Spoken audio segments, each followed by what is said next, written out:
Welcome into Behind Enemy Lines, the collaboration between the Pack-A-Day podcast and the Paul Farrington Show. Paul, joined by Robert Ziggy Ziegler up at Harvard University, and the great Andy Herman of Pack-A-Day podcast. Yeah, I mean, Andy, we're going to give you your flowers since this show currently has one big winner and two, I don't want to say losers about me and Ziggy, but it's kind of trending in that direction given this past weekend of not just Viking misery, but we were actually at the Notre Dame game this weekend too.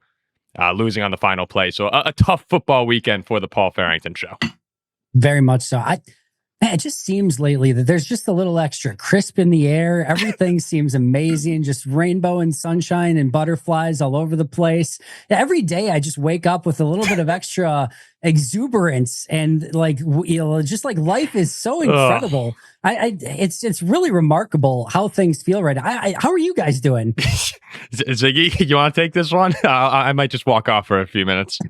Right now it's 70 and sunny in Green Bay. It's like 60 and dark clouds over here. Yeah, that's exactly how things are going. There's just a rain cloud kind of over. I feel like following me around lately. Whenever I think about football, I'm like, oh my god. So Andy, I actually did a little calculation. When I get sad about football, I try and find like the optimistic point of view, but then usually it just leads me down another pessimistic path. And I realized between Notre Dame and the Vikings, right before the Viking-Ram playoff game last year, the two of them had combined to be 28-4 that last season. Which, I mean, that's like, you can't script it much better.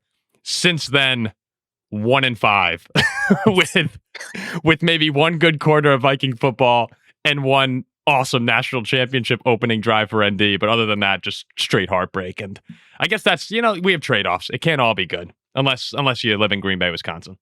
Yeah, no, I think obviously Green Bay has the two Super Bowls over the last 3 decades, but also has a just laundry list of agonizing, heartbreaking defeats in there as well. So, we are well versed in the highs and lows of football, to say the least. But yeah, right now, definitely feels very good to be a Packers fan. And I'll let you guys obviously kick things off because I know sky's falling a little bit in Minnesota. Your pets' heads are falling off. It's not ideal. Not only obviously the loss in a game that didn't seem very close against Atlanta, but then losing McCarthy to a high ankle sprain, which sort of clouds everything, especially after the first 2 weeks. And Aaron Jones is hurt. So yeah, I'll let you guys take it from there. How are you guys feeling? Like, obviously, I say it in jest a little bit, but legitimately, where are you guys at right now from where this season goes from here? Ziggy, go ahead. I was really hoping the Vikings have a brutal schedule, like basically every NFC North team does. And the 3 games coming up were 3 of, I don't want to say the easier games because every game in the NFL is hard, but they were 3 of the easier games left on our schedule. We were talking in our post-game reaction, we had the Bengals without their quarterback. Thank goodness that's not the Minnesota Vikings missing their quarterback over an important stretch. The Steelers for week 2 of the European vacation and then at Cleveland. If JJ McCarthy comes back when we're expecting, he'll have the Eagles, Chargers, Lions, and Ravens coming out of that. Oh, so if you're a young quarterback trying to find your footing, that is not a good stretch of games to be coming back for. Even if he gets back early and it's the Cleveland Browns, great. Maybe they're a weaker team. You get Myles Garrett in your face every single snap. He's had an unbelievable start to the season. So, the Vikings have the oldest defense in the NFL this year. We're number 1 in cash spending. They went all in on this season in a lot of ways. It's disappointing to see it get such a slow start, and JJ McCarthy missed some opportunities to potentially start turning things around. Yeah, it was so disappointing having the follow-up to that fourth quarter be what the Atlanta game turned into. And it wasn't all terrible. I mean, if you go through the tape, there are some really positive plays for JJ. But what's most disappointing to me is after having that sort of a performance, you just want to get that taste out of your mouth. And the Bengals defense is probably a good one to have that opportunity to do so. So for JJ, who I think is just so important right now that he gets more reps, more learning experience, it could be anything, right? Just for his timing, for his confidence, whatever you want to name it. It's only been 2 games. So we need to see him play. And when you see the injury, the game stinks. But then when you see the injury and it goes from 1 week to 2 to 4 now, it just starts to, in the back of your mind, all those questions of, should we have kept Sam Darnold? Daniel Jones is 2-0 right now. Aaron Rodgers, if you guys saw the video that's been circulating on social media of him throwing 50 yards on the run, he clearly still has the arm talent, even if it's not what it used to be. All of that starts to kind of rise up to the surface, and it's still only 2 weeks, which is, you need to remind yourself. But everything that you were hoping for has kind of been the exact opposite. And that's where I'm in this kind of like numb state of, I can't believe this is going on right now. And I mean, Andy, a lot of people are talking right now about this being, sort of a benching of McCarthy. And I've been seeing videos online of the second to last play of the game where he looks like he's running fine. The people are saying you don't usually send your guy to the podium if he has a high ankle sprain, you're getting treatment. Personally, I've dispelled all of that. I think it'd be kind of crazy if that was the decision. But what do you think as an outside perspective, or more of an outside perspective? Do you think there's any chance that this is, let's give the kid a second to reset here? Or do you actually, I think he's hurt. A couple things. Correct me if I'm wrong. There was a moment where he kind of got rolled up on and he kind of grimaced after a play. Yes. There was like some video evidence, right, of like he actually looked hurt on a play, if I'm remembering correctly. Yeah, they taped his ankle. They taped up his ankle.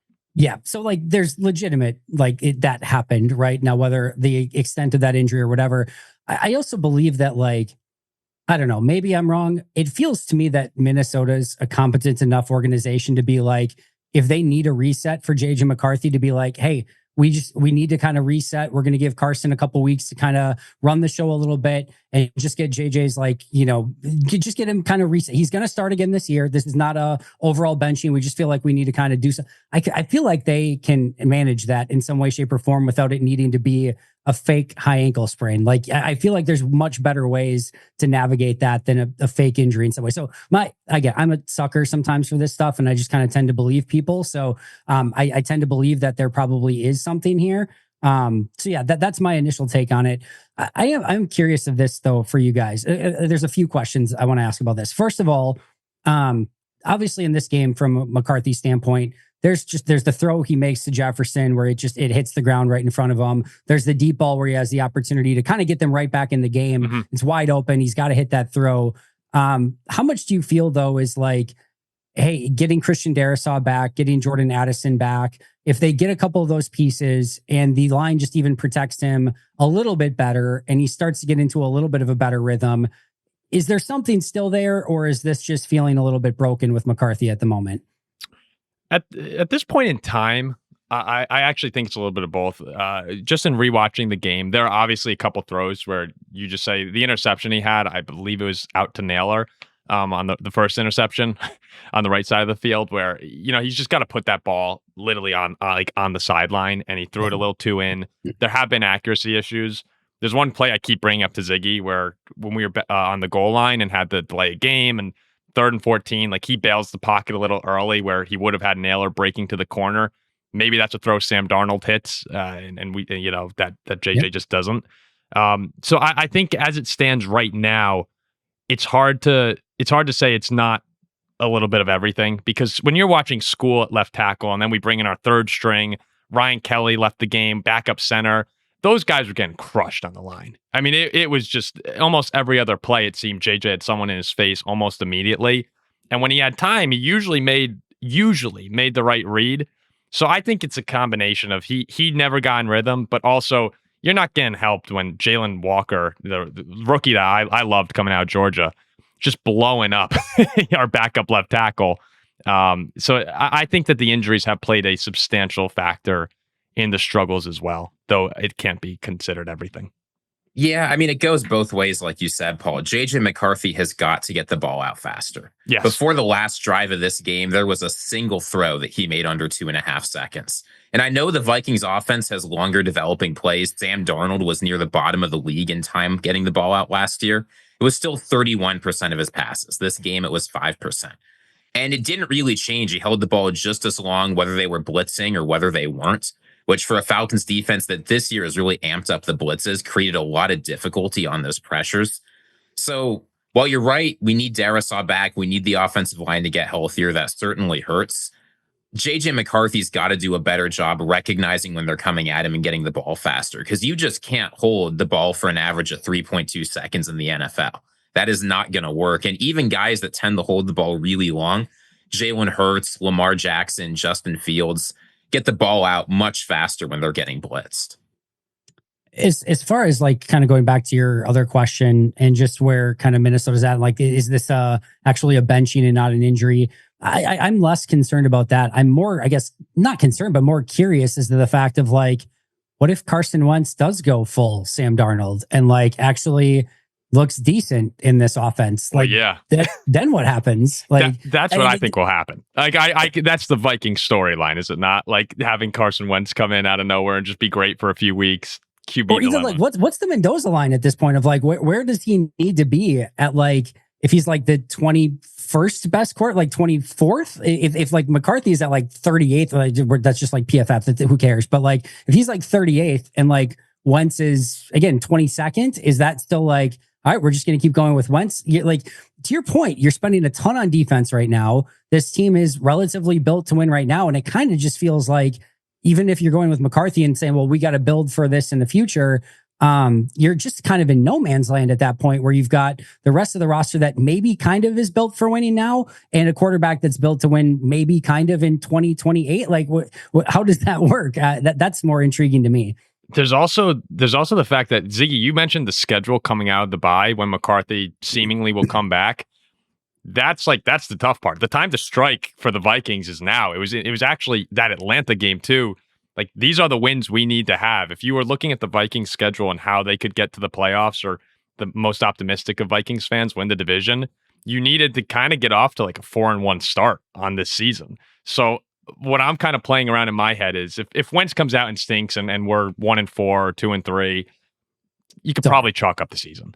But if he comes out and plays decent football, which I'd say is unlikely given that he hasn't played in 2 years, but if he comes out and let's just say he wins all three, right? And the Vikings are sitting there at 4-1 going into their bye, you probably have to keep going with Carson Wentz. And that's when you get into this whole, like, the Vikings have had these situations a few times. I'm thinking in particular Sam Bradford and Case Keenum season, like I guess 9 years ago now. But if Carson Wentz comes out and is balling out and Kevin O'Connell's making him look good, now we get into really interesting conversations of, okay, not just this year, but even the future of JJ McCarthy. Like, what, if he doesn't play for 2 years, I don't know what year 3 looks like. So it's all kind of, it feels like these next 3 weeks here is a big moment for the future of JJ McCarthy, and it could go in almost any direction. Yeah. It's really remarkable to me of like, it almost feels like a no man's land no matter what. And like, I think, I thought, and you guys know, I thought McCarthy was going to be pretty good right away. I knew there would be hiccups along the way. I didn't think it was going to look this bad through 7 of the 8 quarters that he's played so far. But it just feels like a no man's land almost no matter what, of like, all right, if you're trying to develop McCarthy, well, then this is going very terribly. And again, even if Wentz looks okay enough to continue to be the starter, man, does that put a wrench in his kind of long-term development? And then on the opposite side of like, if you need to completely dedicate this season just to his development, knowing that it's going to cost you in the short term, well, that doesn't necessarily feel great either. It just feels like a little bit of a no man's land.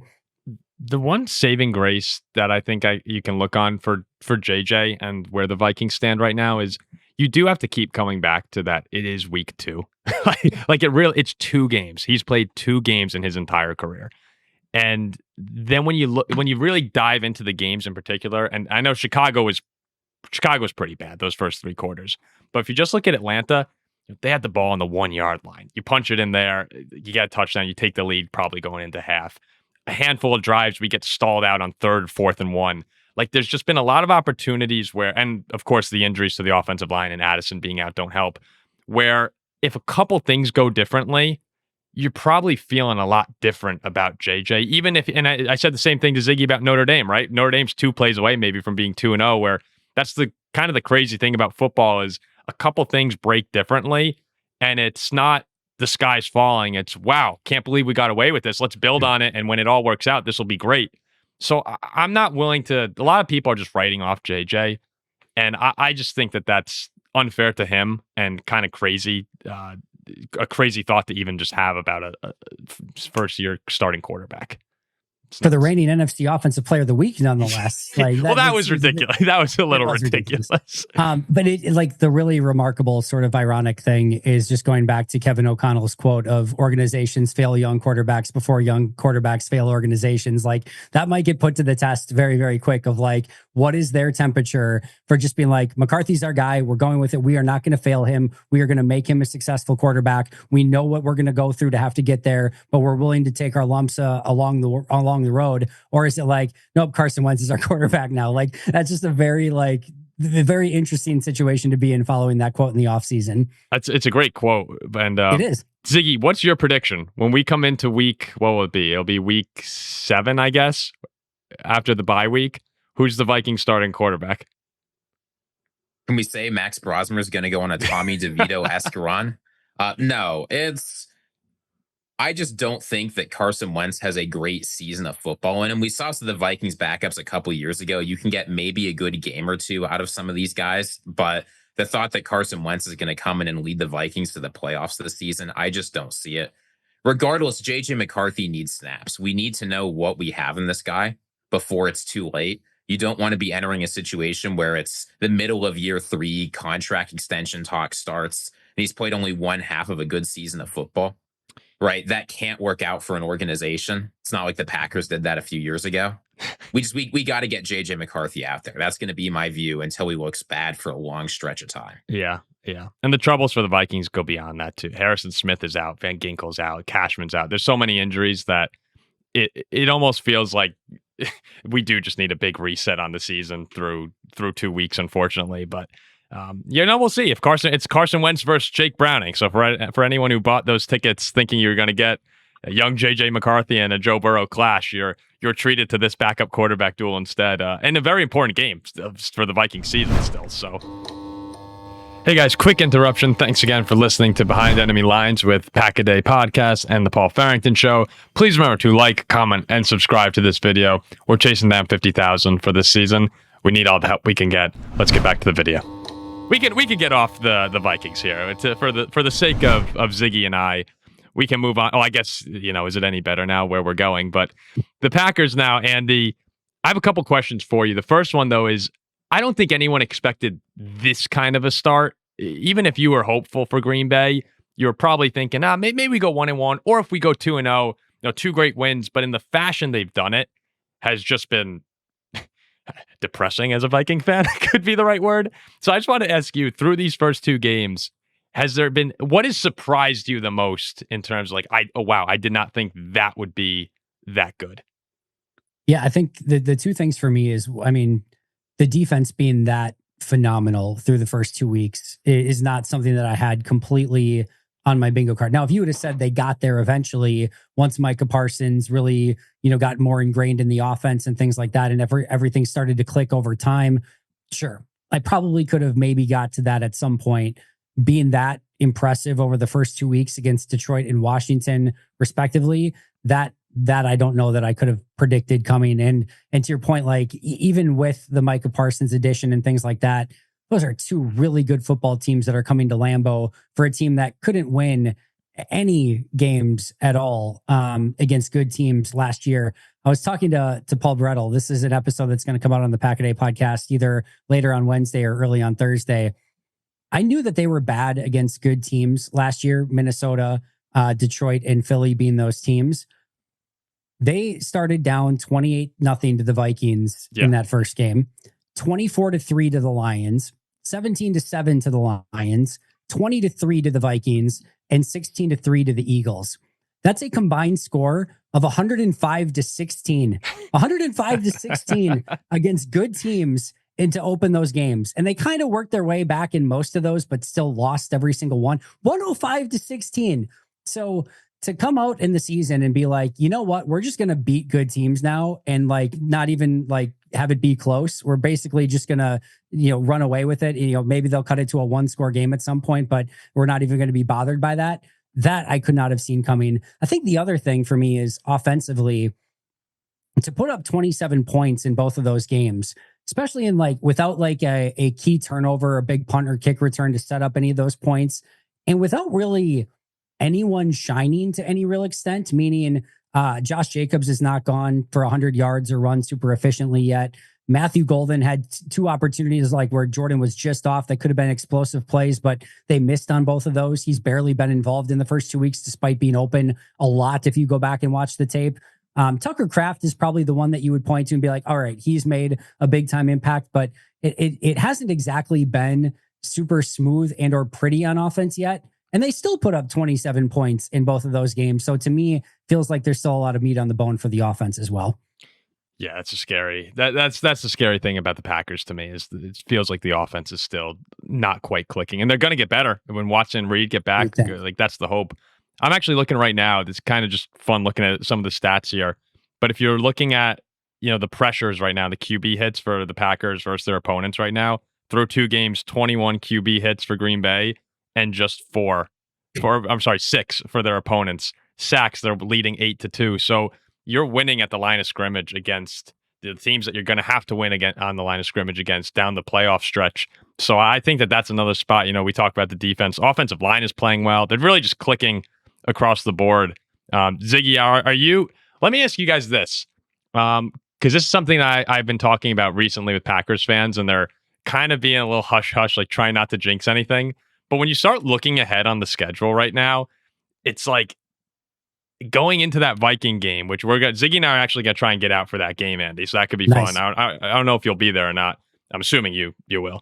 I'll be in the press box. I won't be in the stands, but I'll be there. Yeah. Well, nice. That's pretty cool. So anyway, though, this Packers schedule, as you're looking ahead to it, it's starting to get to that point now where you're like, okay, it should be a win. Like Browns win, Cowboys, you think you'll win that game, even though it's in Dallas.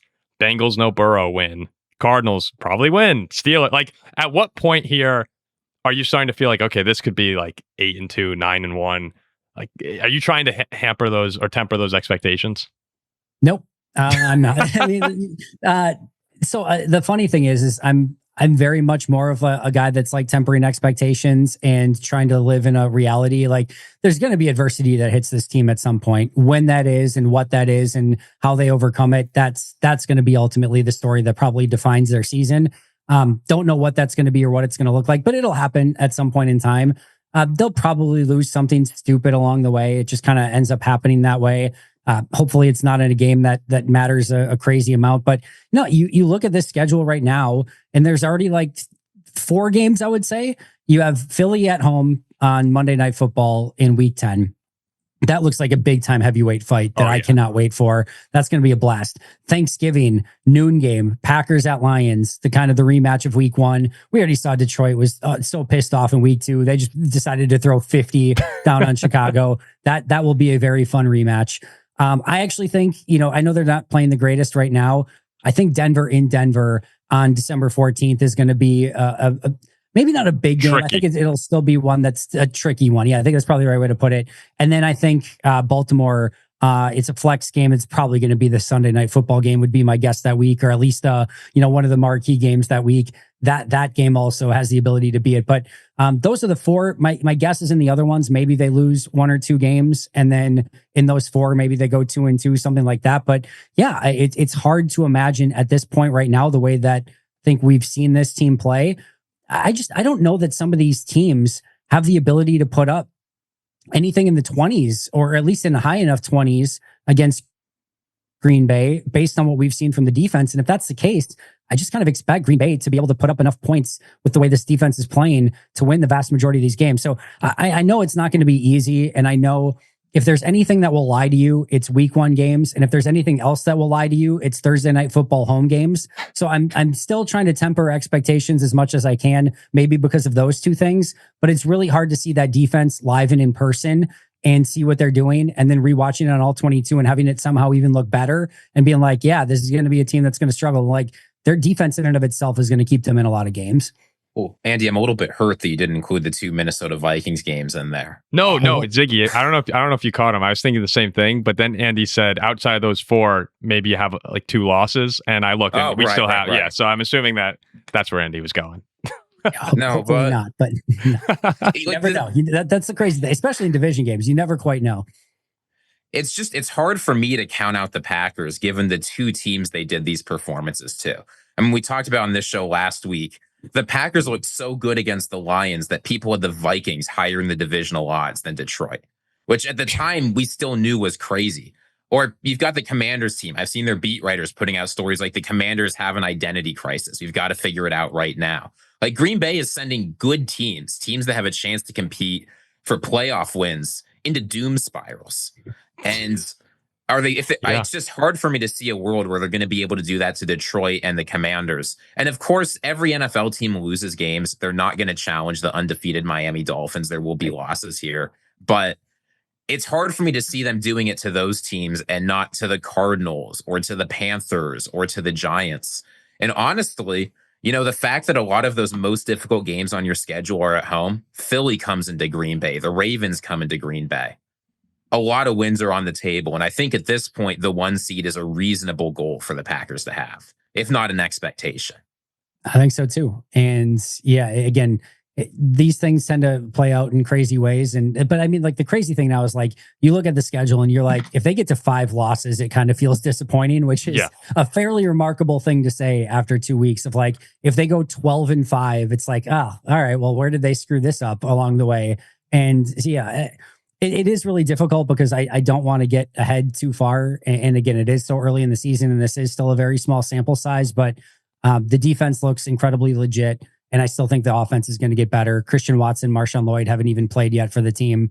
I feel good right now, but this is the world that we live in, just as kind of like you guys were saying, where like after week 1, Detroit's like, well, now they're going to finish 3rd in the division. It's like, can we settle down a bit? And even like not to take the dagger and spin it even more. And I think you guys recognized some of the ridiculousness of like McCarthy getting the player of the week, but I saw really smart people after that 1 quarter be like, yep, they found their guy. They got their franchise quarterback. Now I'm like, are we completely ignoring the 3 quarters that happened before that? And again, I've been high on McCarthy and I still think there's something there, but like, I couldn't believe the conclusions that we were jumping to on this stuff. So I'm trying not to speak out of both sides of my mouth and do the same thing for the Packers from a positive side, but it's hard when you see what they did against those 2 teams, to Ziggy's point, and be like, yeah, now it's like, yeah, the Browns or the Panthers or the Cardinals or whatever. Like, it's just, you kind of have an expectation of you should easily beat some of those teams. A lot of times too, when it comes to defensive showings like the Packers have had, those are performances that seem to be a little more, they're easier to roll over week in and week out. Or if you put up like 51 weekend, you just have a dynamic offensive day, it could change. But when you have a defense that looks the way the Packers look right now, the Vikings have had a couple of those back to like the Zimmer days, and that's a little different. Like that change when you have one of those top 5 defenses in the league, they're kind of reliable. And we'll see as the year goes on. But against the Lions and Commanders of all offenses in the league, it makes you think, okay, we should be okay against the Browns, and we should be okay against Kyler and Jake Browning. That's where I stand. A couple of these, like, go back to last year for a moment. Like, there were a couple of these games that the Packers played defensively that really opened your eyes and go, holy cow, like maybe this team can put together. And then it was like, well, yeah, it's against Will Levis and the Tennessee Titans. Yeah. And it's, the Seahawks lose Geno Smith and Sam Howell comes in at quarterback. It's like, yeah, the defenses looked amazing in those games, but you had a pretty good reason as to why. And this one, it's harder to be like, well, it was only Detroit or only Washington. It was like, no, those are really good teams who know how to play offense in a variety of different ways. And no matter what button they tried to push to get their offense going, Green Bay had an answer for it every single time. So I'll leave you off the hook with any other positive Packers talk after that. But yeah, it's been fun to watch through 2 weeks. Is there any concern about, maybe anything in general, but my mind kind of jumps to the receiving room with Reed being out. And, Tucker Kraft had a great game, great sort of a breakout performance on Thursday Night Football, even though most Packer fans know he's a very good tight end. But is there any concern of like, okay, now with Reed out, who I kind of consider the pseudo one in that offense, does that bother you at all about impacting Love and how the offense clicks? It doesn't, for a couple of reasons. I think one, if you're still going into these games with Romeo Doubs, Dontavian Wicks, Matthew Golden, Tucker Kraft, Josh Jacobs is kind of your primary 5, and you're looking at this for maybe 2 weeks against Cincinnati and Dallas, Cleveland and Dallas, like I think you can kind of survive that. And then soon after that, you're expected to kind of get Christian Watson back, maybe Marshawn Lloyd back after that as well. I think you have the pieces to sort of survive that right now. if the diagnosis was Jayden Reed is out for the entire season and will not come back at any point, that would also give me a little bit more cause for concern, because I do think he is a very important piece for this offense. But if it's like, hey, he's going to miss 8 weeks, and in the meantime, Matthew Golden and Savion Williams get even more opportunities and more reps to get better in the offense, and you still have the pieces that you need, no, I'm willing to take a couple hiccups at wide receiver to let those guys develop while Jayden Reed gets healthy and Christian Watson comes back and gets his feet underneath him. And in a way, Reed already had that foot injury. Now he's going to have 2 months to kind of heal up, get the collarbone, the shoulder, the foot a little bit more right. Mm-hmm. And I think it might actually be a little bit of a blessing in disguise where he gets healthy. And in the meantime, Golden and Williams get more ingrained in the offense. Yeah, I mean, for you guys, it'll probably work out fantastic, knowing the Packers. All right, so I want to ask you guys, I was looking ahead. I know we don't always get to hit the Lions and the Bears too much, but I do want to ask you, because the bounce back win from Detroit here, 52-21 over the Bears, it felt like a very clear statement. And you could see in the press conference after the game, Ben Johnson a little bit snappy with some of the reporters when they're saying, what do you think of Detroit running up the score? He goes, well, what else do you want them to do? Like that's who Dan is. And I think you don't really need to run up the score that much if you don't want to. I think they went for it on 4th and goal if I'm correct, but still, nonetheless, though, Detroit really put the hammer down on Chicago, on Ben Johnson, and they let them know it too. So does the story of this game, and let me ask you, Ziggy, is the story of this game to you more of Detroit's resurgence here and authoritative we're back, or is it Chicago just kind of falling back into this, oh, here we go, another long season? I mean, I did not expect a lot from Chicago before the season. So seeing them struggle going into Detroit is not a surprise. I mean, almost any team in the NFL, I think, would have struggled going into Detroit on this week with this kind of motivation on the other side. But this Detroit team is legit. I know that people are basically counting them out of the division with their ridiculously difficult schedule. They're already behind the Packers, losing in Green Bay. I get that. But Jameson Williams looked great. The running game finally looked good. If your number one takeaway isn't, oh my goodness, how did Green Bay hold this team to a couple of touchdowns and shut down the run game? I think your takeaway has to be, this Detroit team is going to continue to be difficult. We will find out next week when they go to Baltimore which of their 2 games was the outlier, right? Are they going to be a team that beats up on really bad teams and struggles against the good ones like the Dolphins were a couple of years ago? I don't expect them to be that. I expect them to be a team that can at least compete with the best in the NFL. But the wheels are in danger of coming off in Chicago. They host Dallas next week. That is an absolute must win. If it looks anything like this game, or honestly anything like the Vikings game where there's extended periods of ineptitude, it could be a tough season for Chicago. Mm-hmm. What do you think, Andy? I'm right there. Yeah, I'm right there too. I think Detroit's going to be more than fine. We talked about it last week, right? When Minnesota was ahead, it still felt like that was a jump to conclusion for the Lions. Not even necessarily commenting on Minnesota there, but for the Lions, it felt kind of disrespectful that they automatically went down to 3rd in the division and expectations or Vegas odds or whatever. I love this matchup this week with Baltimore. Just me, like this feels like a heavyweight fight already, but the loser goes to 1 and 2. That just feels like it feels very important early in the season. I think both teams will easily be able to bounce back no matter which team loses in this game, but I just think it makes it feel almost a little bit more important, which I love it even more. They go to Baltimore. Right after that, they've got Cleveland and Cincinnati. Detroit does, so they'll bounce back with 2 wins, and then they go KC right after that. So it's going to be an interesting month here from Detroit with how they managed a couple of those big games against both Baltimore and KC, but I think they're going to be more than fine. As far as Chicago goes, I have a friend who is a Bears fan, and this is I've read this a couple of times already, but I'll read it one more time. Well, first of all, he said, like, you don't understand of like the last like 3 decades, you've had the most fun football experience. And then like, I've just been like every season, it's been something like getting my hopes up again. And then immediately just getting it shattered. It's like, I can't even enjoy football because I immediately have a heartbreaking loss on a noon game. And then I have to try to watch football. It's like, I don't even want to watch football after that. But he said, quote, all that matters is if Ben and Caleb are the right guys. All that matters is if Ben and Caleb are the right guys. All that matters is if Ben and Caleb are the right guys. He said, I'm just going to keep repeating that to myself. It's like a breathing exercise at this point, just trying to get himself in that mindset of like, the record doesn't matter. The rest doesn't matter. Just, did they get the right coach? Did they have the right quarterback? If so, they can live with any of the lumps that they're taking in the moment. But I'm with you. We saw this team completely implode following that Hail Mary against Washington last year. They haven't exactly done great in these sort of circumstances. Now they're 0-2, and they've got Dallas this week, which is a really interesting game. They go to Vegas, they go to Washington. They do have some winnable ones with New Orleans, Cincinnati without Burrow. The New York Giants are on their schedule, Minnesota Vikings. But it is going to be interesting to see how this team plays, because it could get worse before it gets better.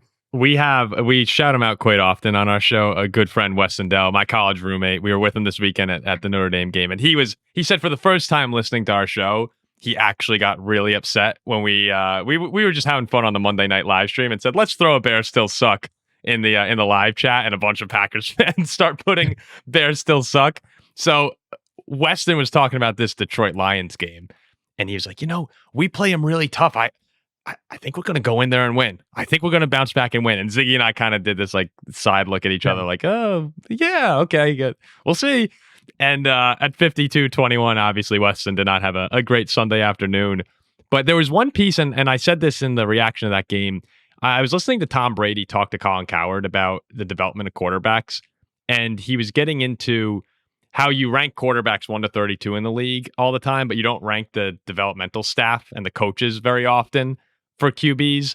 And he said, when we're talking, I don't know if he was specifically talking about Caleb or not, but it was along the lines of, let's give this a little time as well. Because last year, the Bears clearly were a disaster from top to bottom. And Caleb, I think at the end of the year, actually might have been the lone bright spot, was that he started to actually play better.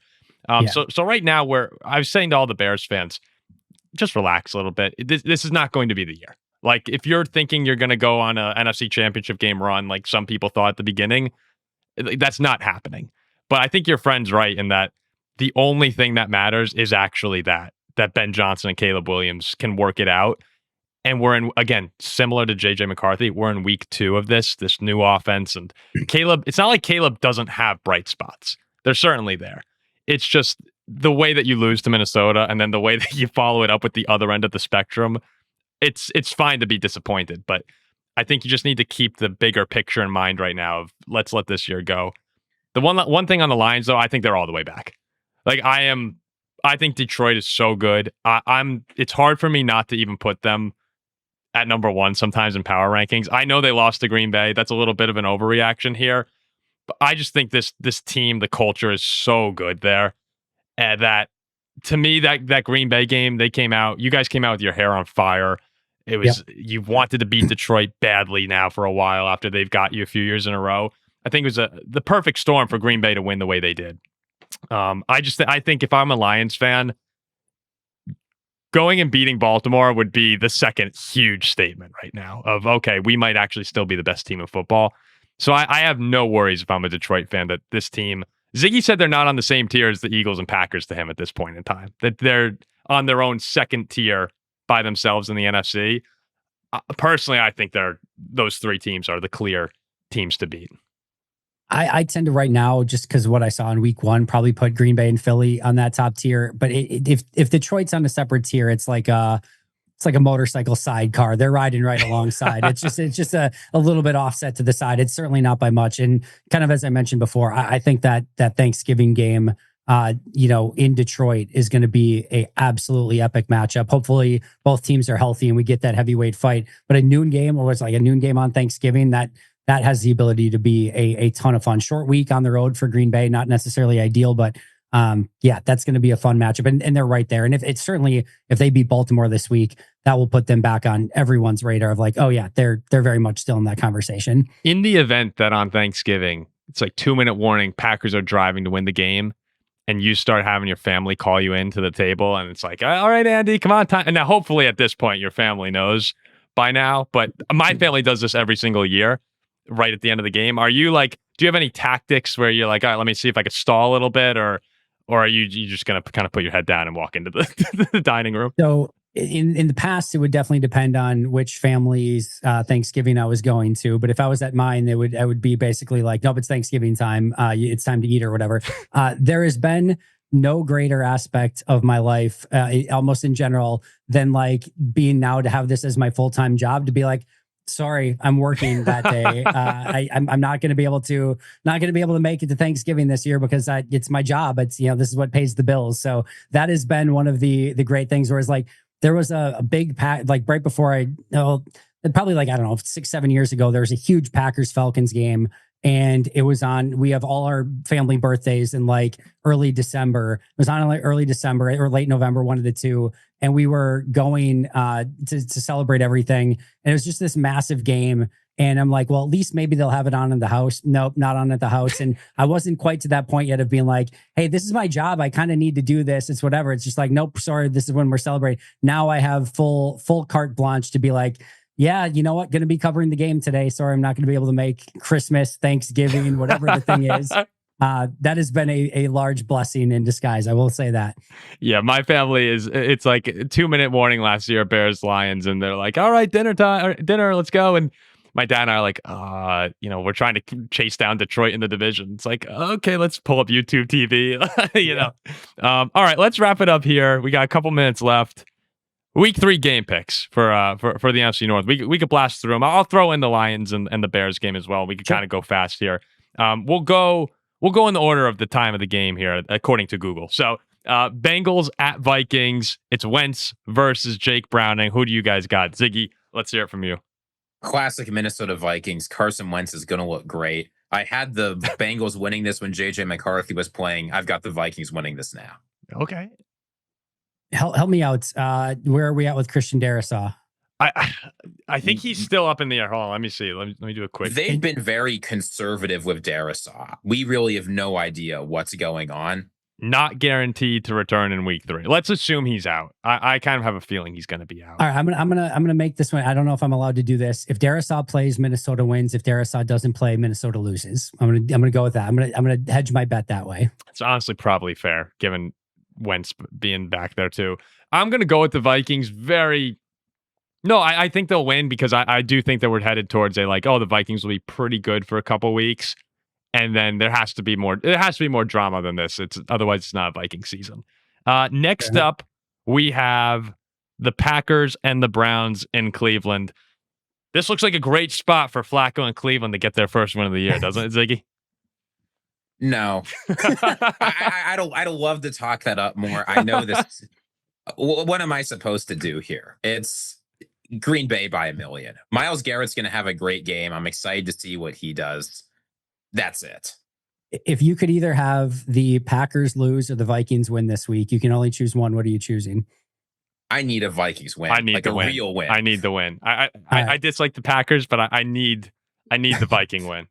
Packers win big. Yeah, I'm with you right there. Cowboys at Bears. So Chicago, did they get their first win of the season, Ziggy? No. It's this Cowboys team. They played well against Philly. They showed they've got some grit against the Giants. I don't think they're very good, but I don't think the Bears are very good either. I think Dak Prescott can get it done. Bears win. I don't know why or how. Field goal at the end. And they're going to get the Bears are going to doink one in at the end to win in a miraculous fashion and get a huge Chicago Bears win. So I'm going to say somehow the Bears win this one. I think they're going to win too. The Dallas defense has not been good this year. I think that Caleb maybe not gets really going, but I think he'll have a better game than he's had to open the season. And I'm with you, Andy. Maybe not on a doink in, maybe a double doink. Puts the Bears to 1-2. And last but not least, Monday Night Football, the game of the week, Lions at Ravens. What you got, Ziggy?